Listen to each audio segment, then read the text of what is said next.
주님의 목소리가 암사슴을 놀래켜 낙태하게 하고 우거진 숲조차 벌거숭이로 만드시니 그분의 성전에 모인 사람들이 하나같이 영광하고 외치는구나. 주님께서 범람하는 홍수를 정복하신다. 주님께서 영원토록 왕으로 다스리신다. 주님은 당신을 따르는 백성에게 힘을 주신다. 주님은 당신을 따르는 백성에게 평화의 복을 내리신다. 아멘.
교동문 17번 시편 29편의 말씀입니다. 너희 권능 있는 자들아 영광과 능력을 여호와께 돌리고 돌릴지어다.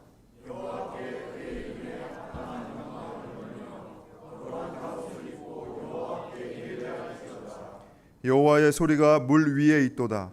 영광의 하나님이 우레소리를 내시니 여호와는 많은 물 위에 계시도다.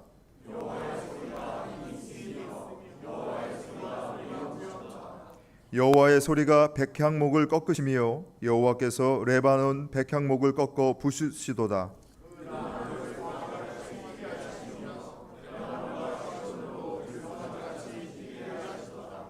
여호와의 소리가 화염을 가르시도다.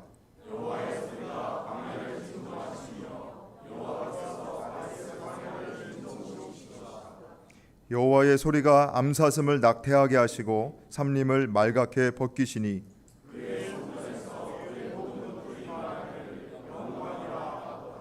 여호와께서 홍수 때에 좌정하셨으며 여호와께서 영원하도록 왕으로 좌정하시도다.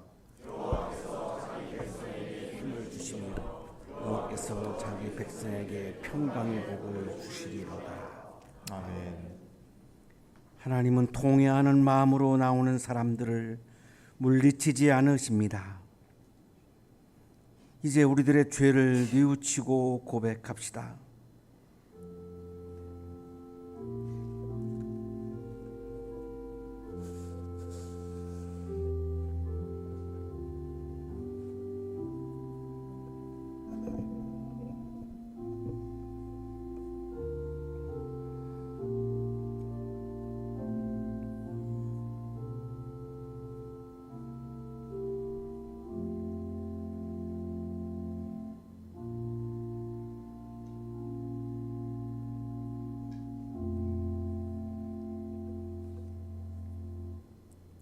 우리가 우리 죄를 자백하면 하나님은 신실하시고 의로우신 분이셔서 우리 죄를 용서하시고 모든 불의에서 우리를 깨끗하게 해 주실 것입니다.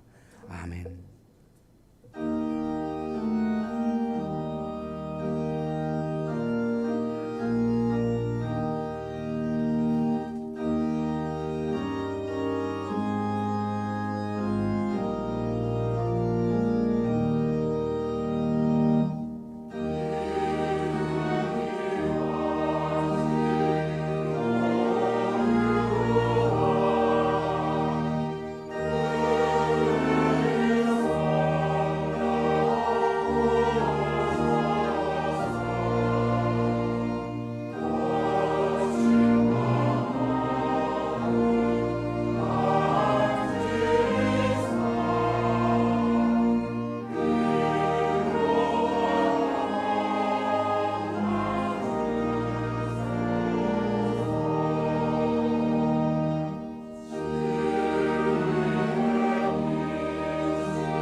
사람이 마음으로 자기의 길을 계획할지라도 그의 걸음을 인도하시는 이는 여호와시니라.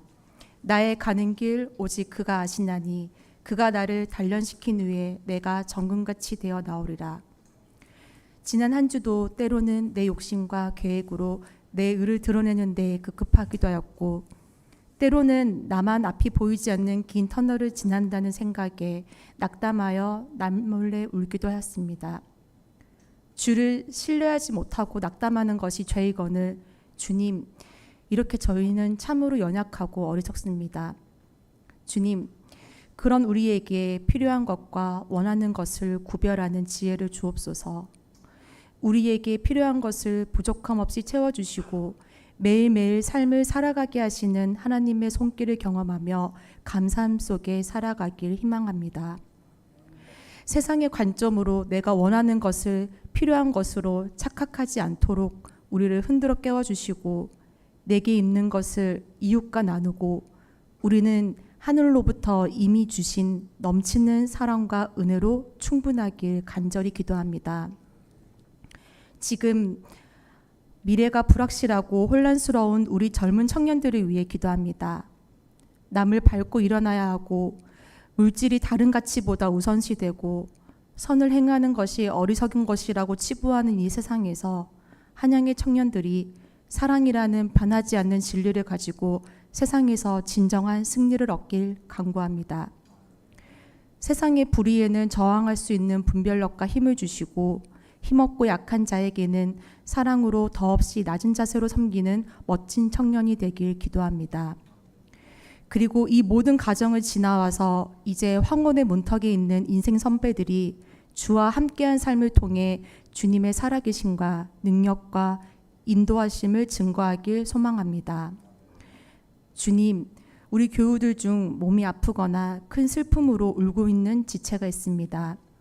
찾아가셔서 안아주시고 세상이 줄 수 없는 따뜻한 위로로 다독여 주시길 기도합니다. 우리의 눈과 손이 그곳을 향하게 이끄시고 시간과 물질이 그곳에 쓰여지게 하옵소서. 우리에게 귀한 한양대학교 교회를 허락하여 주셔서 감사합니다.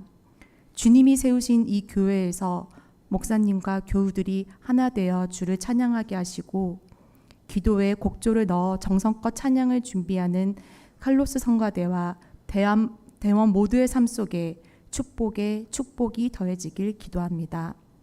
우리를 지으시고 우리 옆에서 늘 함께 하시는 우리 주 예수 이름으로 기도드립니다. 아멘.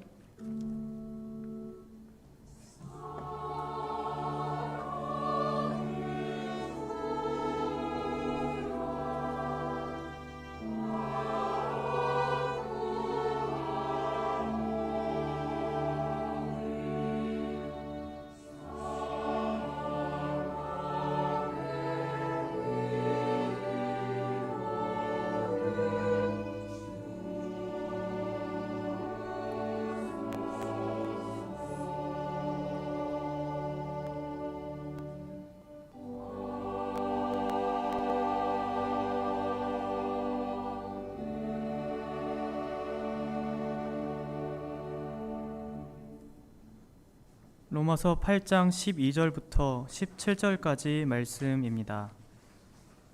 그러므로 형제 자매 여러분, 우리는 빚을 지고 사는 사람들이지만 육신의 빚을 진 것이 아닙니다. 우리는 육신을 따라 살아야 할 존재가 아닙니다. 여러분이 육신을 따라 살면 죽을 것입니다. 그러나 여러분이 성령으로 몸의 행실을 죽이면 살 것입니다. 하나님의 영으로 인도함을 받는 사람은 누구나 다 하나님의 자녀입니다. 여러분은 또다시 두려움에 빠뜨리는 종살이의 영을 받은 것이 아니라 자녀로 삼으시는 영을 받았습니다. 그래서 우리는 그 영으로 하나님을 아빠, 아버지라고 부릅니다. 바로 그때에 그 성령이 우리의 영과 함께 우리가 하나님의 자녀임을 증언하십니다. 자녀이면 상속자이기도 합니다. 우리가 그리스도와 함께 영광을 받으려고 그와 함께 고난을 받으면 우리는 하나님이 정하신 상속자요 그리스도와 더불어 공동 상속자입니다. 서신서의 말씀입니다.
은혜로운 찬양을 해주신 우리 성가대원들에게 감사의 박수 다시 한번 하겠습니다.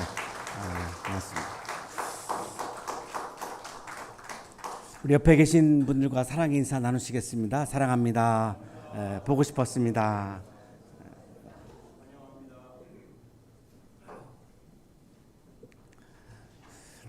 오늘은 5월 넷째 주일입니다. 지난 5월 20일은 여름이 시작되는 것을 알린다고 하는 만물이 생장하고 햇볕이 이제 아주 가득해지는 그런 소만이기도 했습니다. 성부, 성자, 성령을 기억하기 위한 교회력으로는 성령 강림절 후 첫째 주일 그리고 삼위일체 주일이기도 합니다. 오늘도 나를 아름다운 생명으로 또 창조하시는 하나님의 은혜와 나를 거룩한 존재로 구원하시는 예수님의 사랑과 나를 아름다운 생명으로 다시 살리시는 성령의 능력이 여러분 모두에게, 특별히 우리 몸이 아픈 분들에게 함께 하시기를 간절히 기원합니다. 닥터 지바고라고 하는 작품은 러시아의 대문호인 보리스 파스 테르나크라고 하는 문학가가 쓴 작품, 장편 소설입니다. 이 보리스 파스 테르나크라고 하는 분은 모스크바 대학에서 철학을 공부했고, 그리고 독일로 넘어가서 그 유명한 마르부르크 대학교, 그 하이데거가 가르쳤던 학교로 유명합니다. 거기에서 철학을 공부한 사람입니다. 1958년에 이 닥터 지바고라고 하는 작품으로 노벨 문학상을 수상합니다. 소련 정부가 소련의 치부를 드러내고 소련 정부를 비판했다라고 이 책을 금서를 시켰고, 그래서 유럽에서 출판되었고, 수상을 하지 말라고 압박을 해가지고 결국 이틀 만에 수상을 거부하는 그런 일도 있었던 그런 작가이기도 합니다. 1965년에 영국의 영화 감독인 데이비드 린이 이 작품을 영화로 만들어서 발표를 했고, 사실 우리는 소설보다는 영화로 너무나 세계적으로 알려져서 한 번쯤은 우리 모두가 다 본 아마 영화이기도 할 것입니다. 이 영화의 마지막 작품이 이 장군, 그러니까 닥터 지바고의 이복 형제죠. 예브그라프 장군, KGB의 중장인데, 이 예브그라프 장군과 그리고 이 닥터 지바고와 이 라라, 연인이죠. 이 라라 사이에서 난 것으로 추정되는 토냐의 대화가 이 영화의 마지막 장면입니다. 굉장히 우리의 머릿속에 오래오래 남아있는 장면이고, 이 대화를 나누고 이제 라라의 테마, 그 유명한 라라의 테마 영화 음악이 나오면서 이 영화가 끝을 맺습니다. 이 마지막 대화가 이렇게 되어 있습니다. 이 장군이 먼저 말하죠. 토냐, 어쩌다 길을 잃었지? 함께 길을 달렸어요. 함께 아빠하고. 코말로프스키였겠지. 아빠가 아닌 것을 이제 암시하는 거죠. 모르겠어요. 그러니까 토냐도 그런 짐작은 있는 거죠. 내 아빠가 내 진짜 아빠가 아닌 것 같다라고 하는 생각이 있는 것 같아요. 그러니까 모르겠어요. 거리는 불바다였어요. 폭격의 집이 무너지고 막 그 러시아 혁명이 있었던 그때이죠. 내 손을 놓았어요. 아빠가 내 손을 놓았어요. 그 거리에서, 복잡한 거리에서 내 손을 놓아버렸어요. 그렇게 나는 길을 잃었어요. 장군이 말합니다. 아빠라면 그랬을까? 진짜 아빠가 아니잖아. 진짜 아빠면 네 손을 놓았겠니? 이런 의미죠. 아빠라면 그랬을까? 그럼요. 토냐는 아직도 그냥 내 아빠가 진짜 아빠이기를 바라는 거죠. 그럼요. 사람들은 무슨 짓이든 했으니까. 코말로프스키였어. 사진을 보여줍니다. 닥터 지바고의 사진을 보여주면서 이분이 너희 아빠야. 왜 믿지 않니? 믿고 싶지 않아? 이 대사가 우리들에게 오래오래 남아있는 이유는 아주 구체적인 설명은 없습니다만, 이 장군이 토나에게 너의 손을 놓은 사람은 아빠가 아니야. 아빠는 진짜 아빠는 너의 손을 놓지 않아. 이게 굉장히 우리들에게 이렇게 굉장한 울림을 주기 때문이죠. 아빠라면 그랬을까? 요 대사에는 어마어마한 진짜 아빠는 내 손을 우리들의 손을 놓지 않아 이런 의미가 담겨 있습니다. 너의 진짜 아빠는 너의 손을 놓지 않아라고 하는 의미로 닥터 지바고의 사진을 보여주면서 이분이 너의 진짜 아빠야라고 이야기하는 이 장면이 내 아버지는 어떠한 상황에서도 내 손을 놓지 않는 분이야라고 하는 이 감동이 우리들에게 굉장히 아주 크기 때문에 이 장면이 우리들에게 잊혀지지 않고 있습니다. 오늘의 성서 일과 본문은 성령을 따라 인생의 길을 걸어가는 사람은 하나님의 자녀다. 이거를 굉장히 강조합니다. 누가 하나님의 자녀나 유대인들이 하나님의 자녀라고 하는 확고한 선민의식을 가지고 있습니다. 그러나 바울은 오늘 성서 본문에서 유대인이라고 해서 하나님의 자녀가 아니라는 거죠. 오늘날로 말하면 목사라고 해서 하나님의 자녀가 아니라는 겁니다. 굉장히 파격적인 이야기입니다. 그 당시에서는 유대인이라고 하나님의 자녀가 아니고 목사라고 해서 하나님의 자녀가 아니고 어떤 사람이 하나님의 자녀나 성령을 따라서 살아가는 사람, 성령을 따라서 내 인생의 길을 걸어가는 사람이 하나님의 자녀다. 그 하나님의 자녀의 증거는 그 사람은 하나님을 아버지라고 내 손을 놓지 않는 그 하나님을 아버지라고 부르게 된다. 여러분들 중에 살면서 순간순간적으로 나도 모르게 아버지 이렇게 하는 분들이 있습니다. 기도하다가 아버지 하는 분이 있고 그냥 생활 속에서 아버지 하는 분들이 있습니다. 하나님을 향해서 아버지 하는 분들이 있습니다. 그거는 성령을 따라 살아가는 사람들이 그 하나님을 아버지라고 진심으로 부르게 되고 그 아버지는 어떠한 상황에서도 내 손을 놓지 않는 하나님을 내 아버지로 삼고 아버지로 여기고 아버지로 고백하는 사람이어서 그 사람이 진정한 하나님의 자녀임을 강조하는 말씀입니다. 바울은 오늘 이 로마서를 우리에게 전해주고 있는 이 바울은 예수님에 대한 전기를 기록하지 않습니다. 베들레헴의 마구간 이야기 한 번도 하지 않습니다. 십자가에서 막 피를 흘리는 이런 장면을 전기적으로 이야기하지 않습니다. 빈 무덤이라고 하는 그 부활 사건도 전기적으로 기록하지 않습니다.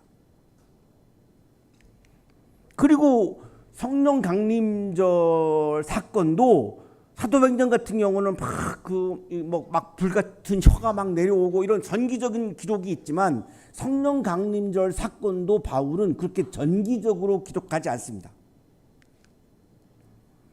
바울은 성령이 나타내는 현상, 역사 이런 거를 기록하지 않습니다. 그거보다는 성령은 어떠한 분인지, 성령은 어떠한 존재인지에 관해서 말씀을 합니다. 그러니까 오늘 성서 본문은 성령 강림 사도행전 2장에 나오는 성령 강림절 사건의 바울 버전이다 이렇게 보면 됩니다. 그거를 이렇게 전기적으로 기록하지 않고 성령은 어떠한 존재이다라고 우리들에게 말씀해 주는데 바울은 성령은 어떠한 존재이냐? 우리 안에 살아계시는 하나님이다 이렇게 말씀합니다. 성령은 누구시냐? 우리가 굉장히 추상적이어서 와닿지 않을 때가 많습니다. 하나님은 좀 여러분 우리가 좀 이해도 가고 예수님 그래도 이해 가는데 성령 그러면 좀 알쏭달쏭하죠.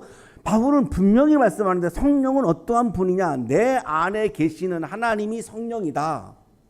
그러나 하나님의 영이 여러분 안에 살아 계시면 여러분은 육신 안에 있지 않고 성령 안에 있습니다. 성령은 누구시냐? 내 안에 계시는 하나님이 성령이다. 이렇게 말씀하는 거죠. 그 다음 이어서 성령은 누구시냐? 내 안에 계시는 그리스도이다 이렇게 말씀합니다. 내 안에 계시는 예수님이 성령이라고 말씀합니다. 또한 그리스도께서 여러분 안에 살아계시면 여러분의 몸은 죄 때문에 죽은 것이지만 영은 의 때문에 생명을 얻습니다. 성령은 어디에 계시느냐? 내 안에 계시는 하나님, 내 안에 계시는 예수님이 바로 성령이다라고 말씀하는 거죠. 그 성령은 내 안에서 어떤 일을 하시느냐? 내 생명을 살리는 일을 하신다고 말씀합니다. 성령이라고 하는 정체성은, 성령이라고 하는 존재는, 성령이 어떤 분인가라고 하는 질문에 대해서 답은, 성령은 어떠한 분이냐, 막 신기한 일을 막 드러내고 막, 이거는 약간 부수적인 거고, 성령이라고 하는 존재의 핵심은 내 안에서 계시면서 내 생명을 살리는 분이라는 겁니다. 내 생명을 살리는 사건은, 성령의 사건은 현세에서도 일어나고 미래에서도 일어난다라고 오늘 본문은 말씀하는 겁니다. 미래에서 일어나는 생명을 살리는 사건이 바로 부활 사건이고, 현재에서 일어나는 사건이 치유 사건이라고 말할 수 있는 것이죠. 성령은 나를 살리시는 분입니다. 로마서 8장 11절, 오늘 성서일과 본문의 바로 앞절이죠. 예수를 죽은 사람들 가운데서 살리신 분의 영이, 성령은 어떤 분입니까? 예수님도 살리신 분입니다. 여러분 안에 살아계시면, 그 성령이 내 안에 살아계시면 언제 살아계십니까? 성령을 모신 사람들의 마음속에 살아계십니다. 성령을 거부한 사람들의 마음속에는 성령이 살아계시지 않습니다. 성령을 모신 분들입니다. 이 성령을 모시는 게 왜 어려울까요? 나의 영을 고집하는 존재이기 때문에 그런 거죠. 내 생각과 내 관념과 내 철학과 나의 이념을 고집하는 존재가 인간이기 때문에 그렇게 하는 한 성령을 모실 수가 없어요. 그러나 과감하게 그거를 내려놓고, 나의 이념을 내려놓고, 나의 철학을 내려놓고, 나의 이기심을 내려놓고 성령을 모신 사람은 그 안에 성령이 살아계시죠. 그 살아계시는데 어떤 일을 합니까? 예수님을 살리신 분입니다. 예수님을 부활하게 하신 분입니다. 똑같다는 거죠. 그 성령은 나도, 예수님을 살리신 성령은 나도 살리신다는 겁니다. 이 세상에서 살리기도 하고 미래적으로 살리기도 하고 부활시키기도 한다는 거죠. 그리스도를 죽은 사람들 가운데서 살리신 분께서 여러분 안에 계신 자기의 영으로 여러분의 죽을 몸도 살리실 것입니다. 그러면 왜 성령은 나를 살리실까요? 성령은 왜 나를 살리실까요? 성령을 모신 사람들은, 성령을 따라서 걸어가는 사람들은, 성령을 따라서 살아가는 사람들은 하나님의 자녀이기 때문이다 라고 하는 것이 오늘의 본문의 핵심입니다. 하나님의 자녀가 아니면 굳이 성령이 그렇게 관심을 가지고 나를 살릴 이유가 없는데, 성령을 따라 살아가는 사람, 성령을 따라서 인생의 길을 걸어가는 사람은 하나님의 자녀이기 때문에 하나님이 자녀를 그냥 내버려 두거나 방치하지 않는다는 거죠. 부모는 자녀를 방치하지 않습니다. 얼마나 부모는 자녀를 귀하게 여깁니까? 똑같습니다. 내가 하나님의 자녀가 되면 하나님은 나를 방치하지 않고 내가 죽임을 당할 때에 나를 살리는 그 일을 하신다는 거죠. 오늘의 성서 본문은 성령을 모시고 성령을 따라서 인생의 길을 걸어가는 사람은 진정한 하나님의 자녀이기 때문에 내가 죽임을 당해도 생명을 살리는 영인 성령을 통해서 다시 살아나고 부활한다라고 하는 것을 강조하는 말씀입니다. 그러니까 죽음이 나를 위협할 수 없다는 겁니다. 성령을 따라서 인생의 길을 걸어가는 사람은 하나님의 자녀가 되는 것이고, 하나님의 자녀는 하나님께서 성령을 통해서 나를 끊임없이 살리시기 때문에 죽임을 당해도 그것이 나에게 무섭지 않고, 죽음이 나를 위협해도 그것이 두렵지 않고, 완전히 죽음을 초월한 존재로 살아갈 수 있다는 것입니다.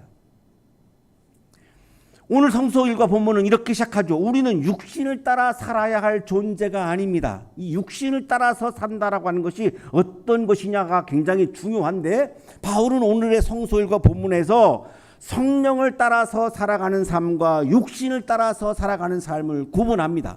이거를 대조시켜서 이 로마서 8장 이전부터 계속해서 이거를 말씀합니다. 육신을 따라 살아가는 삶과 성령을 따라 살아가는 사람의 삶을 대조시킵니다.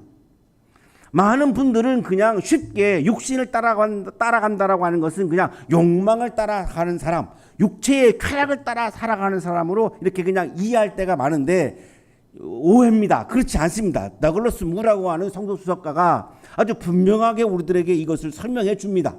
여기서 육신이 의미하는 것은 욕망이나 본성이 아니라 현세를 의미한다는 겁니다. 우리가 살고 있는 지금의 이 현세상을 의미한다는 겁니다. 오늘 우리가 살고 있는 이 현세상이 추구하는 가치가 있죠. 그것을 따라가는 것이 육신을 따라가는 것이라는 겁니다. 중요해서 인용하겠습니다. 다시 한번 우리는 육신이 우리의 육체적 또는 동물적 욕구나 우리 안에 있는 본성에 관한 것을 의미하는 것도 아님을 알 수 있다. 본성과 욕망을 의미하는 것이 아니다. 육신은 우리가 흔히 현세라고 부르는 것을 압축한 것으로 하나님을 거역하는 이 세상 특징의 모든 것을 가리킨다. 자, 이분의 설명에 의하면 육신을 따라 산다라고 하는 것은 하나님 나라에서 강조하는 가치를 거역하고 하나님 나라에서 강조하는 가치들을 거역하고 현세가 강조하는 가치를 따라서 인생의 길을 걸어가는 것을 말한다는 겁니다. 예를 들어서 하나님 나라에서 가장 강조하는 것은 사랑이죠. 내 이웃을 내 몸과 같이 사랑하라. 예수님의 가장 핵심 계명이죠. 그러면 하나님 나라에서 가장 귀한 가치는 내가 내 몸을 귀하게 여기는 것처럼 타자의 생명을 귀하게 여기는 거죠. 존중하는 거죠. 높여주는 거죠. 사랑하는 거죠. 이것이 하나님 나라에서의 가장 중요한 가치입니다. 자, 그런데 현 세상에서 경쟁을 할 때에 그렇게 하면 나는 경쟁에서 뒤질 수밖에 없어요. 그러니까 그거를 무시하게 됩니다. 오히려 타자의 생명을 밟죠. 밟아야 내가 일어나니까. 밟아야 내가 우뚝 서니까. 밟아야 내가 성공하니까. 밟아야 내가 출세하니까. 이 두 가지 가치 사이에서 우리는 고민합니다. 자, 이 고민하다가 과감한 결단을 가지고 하나님 나라에서 강조하는 가치를 선택한 사람은 성령을 따라서 살아가는 사람이고 현세의 가치에 이 위축되어 가지고 도저히 성령을 따라가는 삶을 내가 선택할 수 없어서 내가 성공해야 하니까 출세해야 하니까 어쩔 수 없이 현 세상이 강조하는 내 이익을 위해서 타자의 생명을 짓밟고 해치고 위협하고 상처를 주는 그러한 삶을 선택한 것이 육신을 따라 살아가는 삶이다 라고 설명해 주는 겁니다. 맞습니다. 바울의 지금 말씀하는 그 취지는 바로 그런 겁니다. 욕망을 따라서 내 육체의 쾌락을 따라서 살아가는 삶을 의미하는 것이 아니라 하나님 나라의 가치를 거역하는 것을 의미하는 겁니다. 우리는 그리스도인으로서 늘 고민하는 거죠. 하나님 나라의 가치를 선택할 것이냐 세상의 가치를 선택할 것이냐 늘 고민하며 살아가는 것이 그리스도인입니다. 어떤 때는 내가 하나님 나라의 가치를 선택할 때도 있고 어떤 때는 거기에 져서 세상의 가치를 선택할 때도 있는 것이죠. 그 세상의 가치를 선택하고 나면 뭔가가 불편한 거죠. 그 불편함이라도 있다면 그분은 그리스도인입니다. 그 불편함도 없고 그냥 무지막지하게 나는 그냥 교회 가서 예배는 드리지만 일주일 내내 나는 하나님 나라의 가치를 완전히 무시하고 산다. 그리스도인이라고 말할 수 없다는 것이 바울의 강조점입니다. 그거를 고민만 하더라도 불편함을 느끼기만 하더라도 그리스도인이라고 말할 수 있다는 것입니다. 고민하니까. 그러나 어떤 그리스도인들은 아예 고민하지 않습니다. 예배는 예배고 내가 교인은 교인이고 그냥 나의 평소의 삶은 완전히 내가 타자의 생명을 억압하고 해치고 위협하고 나의 성공을 위해서 나의 이익을 위해서 그렇게 살아가는 거죠. 조금도 그것이 부끄럽지 않은 것이죠. 그거는 성령을 따라 사는 사람이 아니다고 지금 강조하는 거고 그 사람은 하나님의 자녀가 아니라는 겁니다. 그게 어떻게 하나님의 자녀일 수 있겠냐라고 말하는 표현이 13절입니다. 여러분이 육신을 따라 살면 죽을 것입니다. 여기 죽는다라고 하는 말은 이 육체가 죽는다는 말이 아니라 하나님과 분리된다는 말입니다. 하나님과 분리된다라고 하는 말은 하나님의 자녀가 아니라는 말이죠. 하나님과 관계없다는 겁니다. 그러면 내가 죽음의 위협을 받을 때 혹은 죽었을 때 내 안에 성령이 계시지 않기 때문에 성령은 나를 살려낼 수 없다는 겁니다. 그렇기 때문에 그렇게 살면 늘 죽음의 앞에서 불안해야 되고 두려워해야 되고 죽음이 무서울 수밖에 없는 겁니다. 그렇게 살다가 죽는 겁니다. 하지만 성령을 따라 살아가는 사람은 죽음이 무섭지 않다는 거죠. 왜? 내가 죽임을 당해도 성령은 나를 살려내는 확신이 있기 때문에, 그 믿음이 있기 때문에, 그것이 기독교 신앙입니다. 하나님의 영으로 인도함을 받는 사람은, 성령을 따라 살아가는 사람은, 성령을 따라서 내 인생에 걸어가는 사람은 누구나 다 하나님의 자녀입니다. 이 44절은 혁명적인 말씀입니다. 그 당시에 로마서를 기록할 당시에는 이 유대인 그리스도인과 이방인 그리스도인이 이 교회 안에서 엄청난 알력이 있었던 때입니다. 그때 유대인들은 너희들은 교회에 왔지만 예수님을 영접했지만 너희들은 하나님의 자녀가 아니고 우리 유대인들이 선택받은 선민으로서 우리만 하나님의 자녀다라고 하는 의식이 엄청나게 강했습니다. 이게 영적인 우월감입니다. 따라서 이방인 그리스도인들을 차별했습니다. 이 알력이 너무나 심한 상황에서 바울이 로마서를 기록한 것입니다. 이거를 해결하지 아니하면 로마에 있는 기독교 공동체가 건강할 수가 없었습니다. 이런 상황에서 지금 바울은 선포합니다. 하나님의 영으로 인도함을 받는 사람이 하나님의 자녀야. 누구나. 여기에는 이방인도 포함돼. 유대인 너희들, 유대인이라 할지라도 하나님의 영으로 인도함을 받지 않는 사람은, 성령을 따라서 인생의 길을 걸어가지 않는 사람은 하나님의 자녀가 아니야. 그러니까 엄청난 말씀입니다. 그 당시로서는. 그러니까 이 유대인 그리스도인들은 바울에게 막 반박하는 거죠. 그래서 막 죽이려고도 하고 막 위협하고 막 그랬습니다. 우리의 이 우월감이 위태로워지니까 이 우월감을 지키고 싶어서 바울을 해치려고까지 했던 거죠. 우리가 지금 그냥 있습니다만 이 14절 말씀은 어마어마하게 강력한 말씀입니다. 오늘날에도 마찬가지죠. 이천진 네가 목사라고 해도 너 성령을 따라서 살지 아니하면 넌 하나님의 자녀가 아니야. 이렇게 지금 저에게 말씀하는 겁니다. 엄청난 거죠. 하나님, 제가 40년 동안 설교하고 살았는데요. 그게 무슨 상관 있어?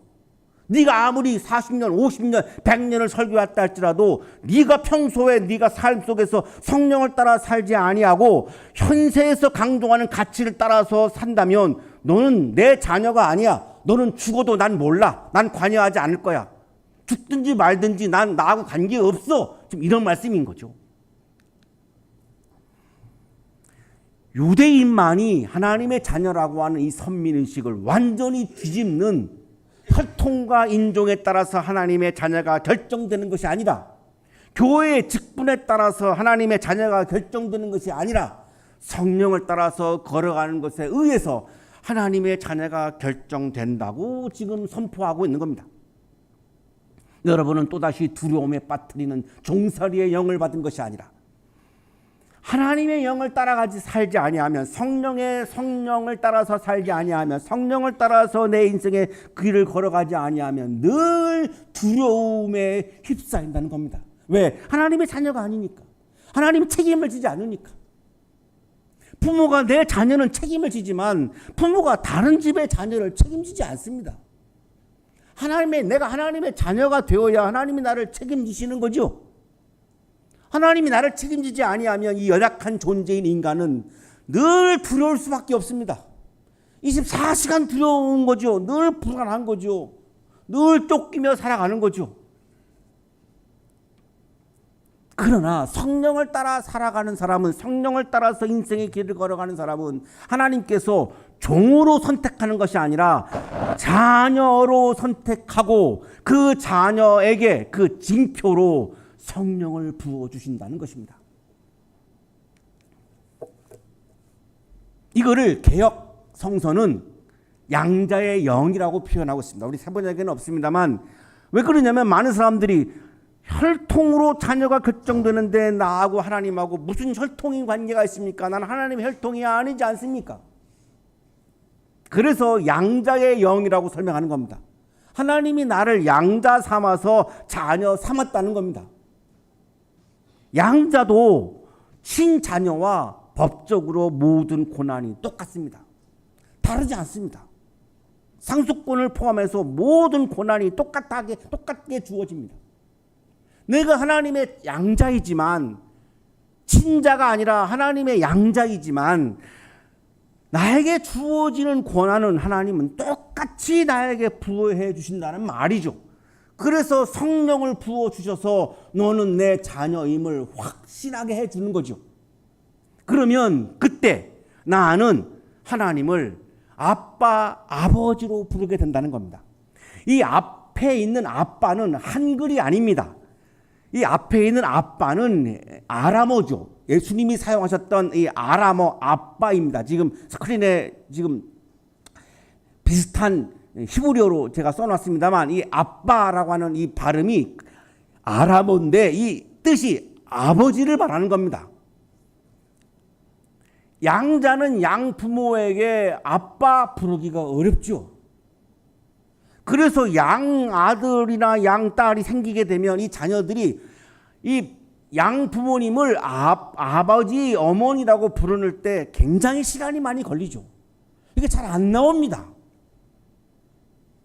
저는 양자가 아니고 우리 아버님의 친자녀입니다. 모르죠. 어떤 또 스토리가 있는지는 모르겠습니다만 알 수는 없어요. 하지만 저는 그렇게 믿고 있어요. 저는 우리 아버님의 친자녀인데 제가 28살 때 세상을 떠나셨습니다. 그때 아버님의 연세가 64세였습니다. 아버님이 세상을 떠나실 때까지 한 번도 저는 저의 아버님에게 아버님, 아버지, 아빠 이렇게 불러보지를 못했습니다. 어려워서 그랬습니다. 어려워서. 제가 양자여서 그런 게 아닙니다. 어려워서 앞에 가서 그냥 말씀을 드리지 아버지 이렇게 감히 부르지도 못했습니다. 어려워서. 친자도 아버지라고 부르기 어려운데 양자는 양부모를 부르기가 어려운 거죠. 그러나 성령을 따라 살아가는 사람에게는 하나님이 성령을 부어주셔서 그 성령의 이름으로 하나님을 아버지라고 부르게 된다는 것입니다.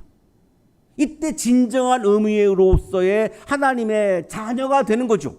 내가 하나님을 아버지라고 진심으로 부를 때 그 순간 나는 진정한 하나님의 자녀가 된다는 겁니다. 하나님의 자녀가 되면 하나님은 나를 양자이지만 하나님은 나를 책임져 주신다는 거죠.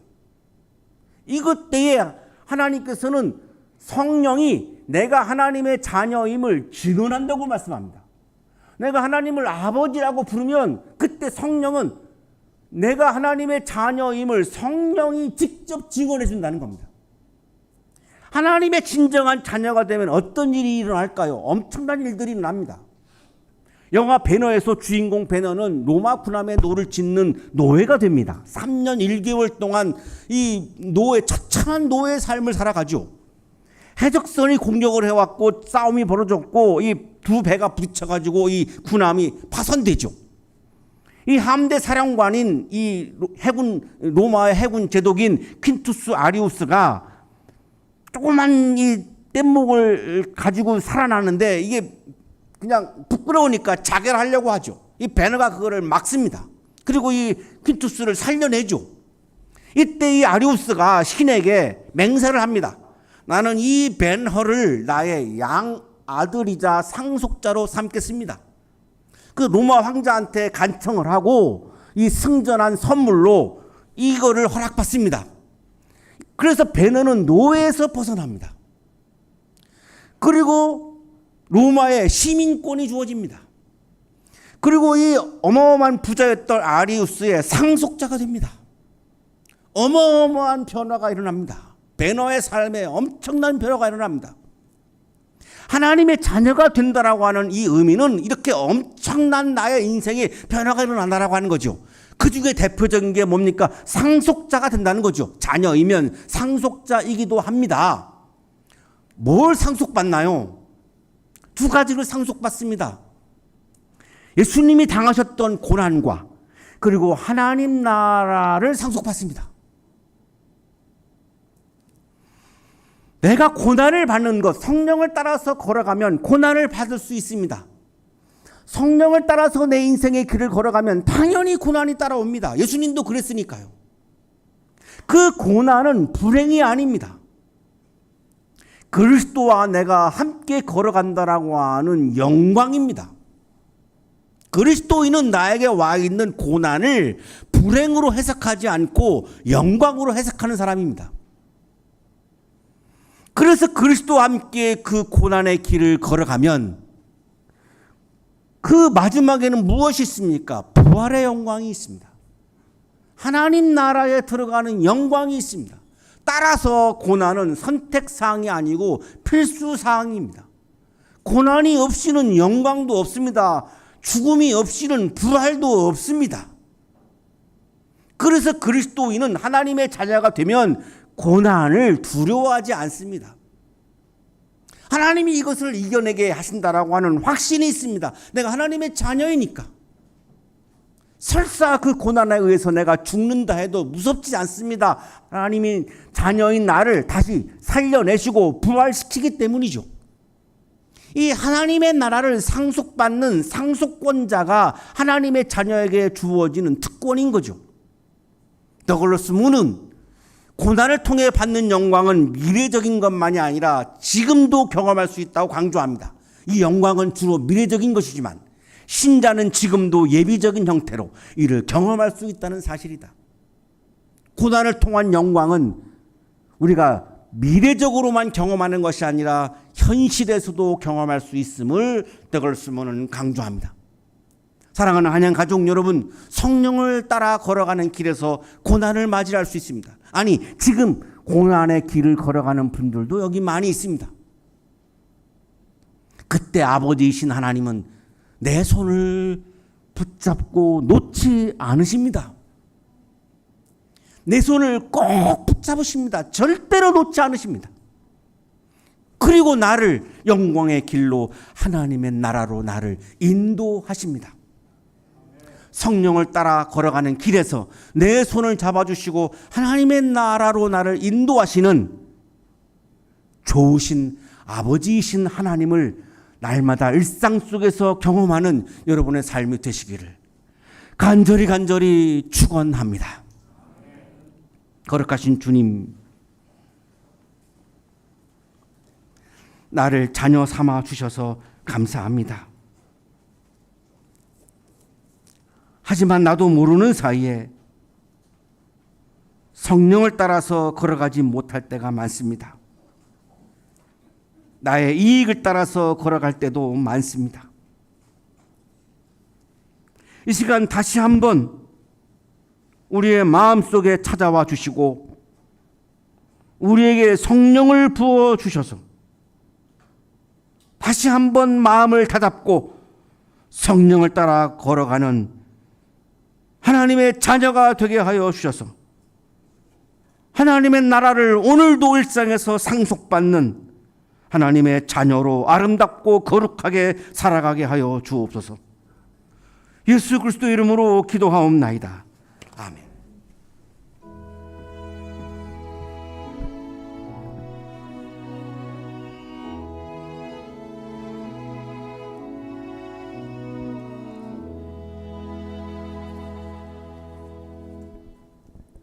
자, 교회 소식 전해드리겠습니다. 자, 오늘은 성령 강림절 후 첫째 주일이자 삼위일체 주일입니다. 다음 주일은 성령 강림절 후 둘째 주일로 해당 성서일과 본문은 고린도후서 4장 5절에서 12절까지의 말씀입니다.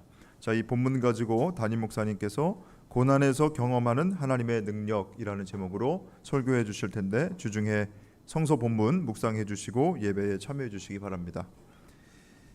자, 오늘은 남선교회 여선교회 원례회가 있습니다. 그래서 렉시오 DB나 거룩한 독서 모임은 다음 주에 모이겠습니다. 자, 오늘 청년교회 모임 북한산 우이계곡 숲길 따라서 트레킹 다녀올 예정입니다. 그리고 읽고 싶은 책 한 권씩 준비해가지고 숲길까지 한 30분 정도 길을 걷고 한 30분 정도 같이 독서를 하고 한 30분 정도는 계곡물에 발 담그고 수박 먹기로 그렇게 했습니다. 우리 청년들 잘 다녀올 수 있도록 응원해 주시고 또 다음 세대 위해서도 기도해 주시기를 부탁드립니다. 자, 교우 소식을 전해드립니다. 자, 우리 교회 남선교회장으로 섬겨주시는 유전식 성도님, 황규원 성도님 내외분 지금 미국에 있는 자녀 댁에 방문하기 위해서 2달여간 자리를 비우게 되셨습니다. 오고 가는 길 안전하게 잘 다녀오실 수 있도록, 그리고 또 오랜만에 만난 재회한 가족들과 행복한 시간 보낼 수 있도록 여러분 기도해 주시기 바랍니다. 지난 5월 16일입니다. 우리 이현호 정신경님 가정에서 귀한 생명이 태어났습니다. 우리 여아의 이름이 이은서인데요. 황달이 심해가지고 한 일주일 동안 신생아 그 중환자실에 입원했다가 지난 22일에 퇴원했다는 소식을 전해왔습니다. 우리 산모하고 아이 모두 지금 회복하는 가운데 있는데 건강하게 잘 자라날 수 있도록 우리 교우 여러분 산모하고 아이 위해서 기도해 주시기를 부탁을 드립니다. 자, 그리고 지난주에 애찬으로 떡을 대접해 드렸는데 그 떡은 우리 송호엽 성도님 그리고 또 가족분들이 교회 창립을 맞아서 제공해 주셨습니다. 감사드립니다. 자, 이 시간 우리 청년 중에 이제 군입대를 앞둔 청년이 있어서 잠깐 교우 여러분께 인사를 드릴 텐데요. 정치외교학과 2학년입니다. 나윤민 우리 청년 지금 중국에 있다가 얼마 전에 지금 돌아왔는데 다음 주에 이제 군입대를 해서 교우 여러분께 인사를 드리게 됐습니다. 잠깐 자리에서 일어나서 인사드리겠습니다. 우리 나윤민 청년 군대 다녀올 텐데 건강하게 잘 다녀올 수 있도록 기도해 주시기 바랍니다. 네, 표정이 많이 어둡네요.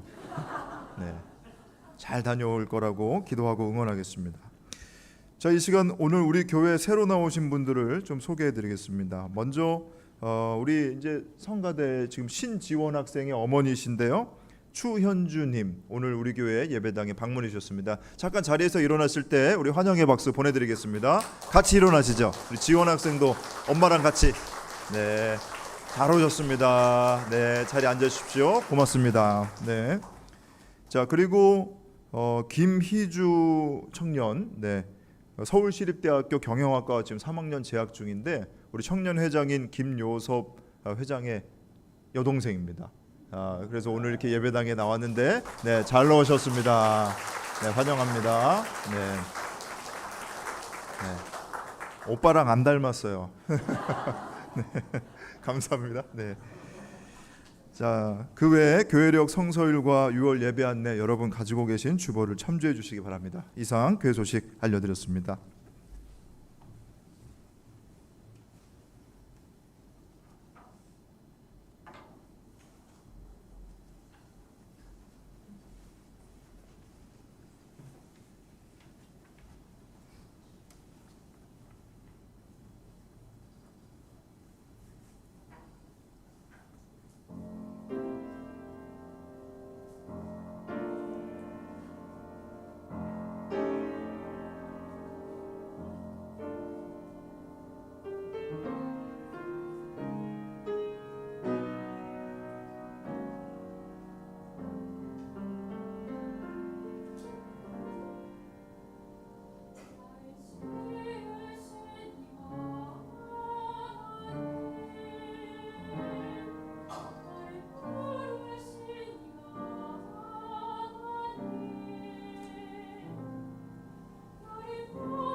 거룩하신 주님, 부족한 우리를 자녀 삼아 주시고 우리에게 성령을 부어 주셔서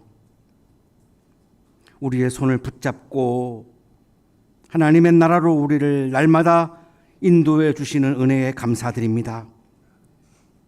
감사의 마음을 이 시간 찬양과 예물에 담아 올려드리오니 기쁘게 받아주시고 예물과 찬양을 올려드리는 그 손길 위에 크신 복을 내려 주옵소서. 예수 그리스도의 이름으로 기도하옵나이다. 아멘.